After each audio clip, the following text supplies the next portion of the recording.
जो व्हिडिओ आहे तो आहे दत्त पादुकांच्या आगमनाचा। जसं मागील वर्षी सुद्धा दत्त पादुका आमच्या घरी आलेल्या तेव्हा आम्ही तयारी केलेली, तशीच या वर्षी सुद्धा आम्ही तयारी केली होती। आणि या वर्षी ह्या पादुकांचं आगमन स्पेशल होतं, कारण दत्त स्वामी यांचा प्रसाद म्हणजेच ईशानी ही आमच्यासोबत होती। तर आम्ही अर्थातच स्वामींचा फोटो ठेवला होता आणि खाली व्यवस्थितपणे नैवेद्य, भिक्षा असं सगळं आम्ही मांडून ठेवलेलं होतं आणि आम्ही पादुकांची येण्याची वाट बघत होतो।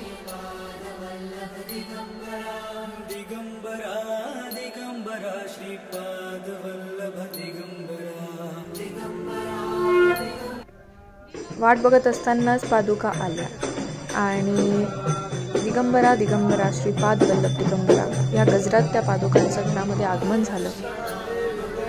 आगमन झाल्यानंतर त्या पादुका पिढ्यावरती स्थापन केल्या गेल्या। त्या स्थापन केल्यावरती त्याची यथेच्छ मनापासून पूजा केली गेली, नैवेद्य दाखवला गेला, आरती केली गेली। हे सगळं ईशानीसाठी नवीन होतं। सो अर्थातच ती रडत होती, कारण आवाज खूप होता, नवीन चेहरे तिला दिसले।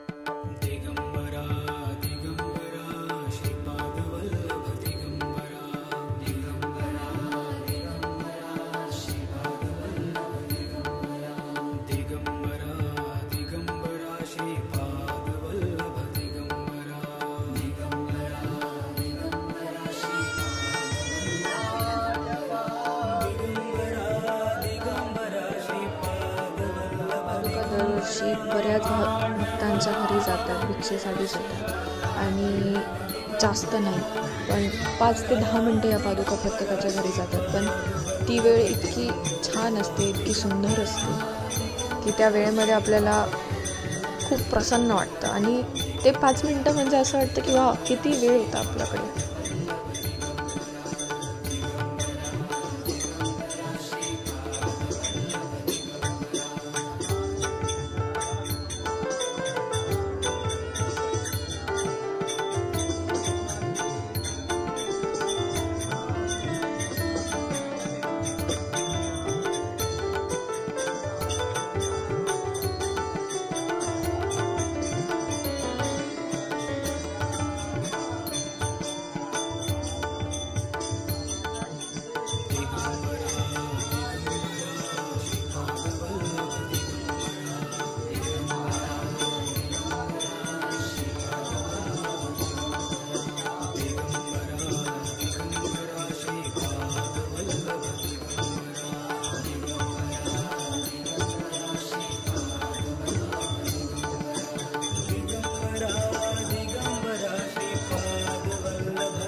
आरती झाल्यानंतर भिक्षा देण्याचा कार्यक्रम संपन्न झाला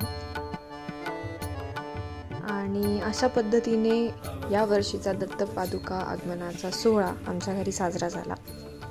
श्री स्वामी समर्थ, श्री गुरुदेव दत्त।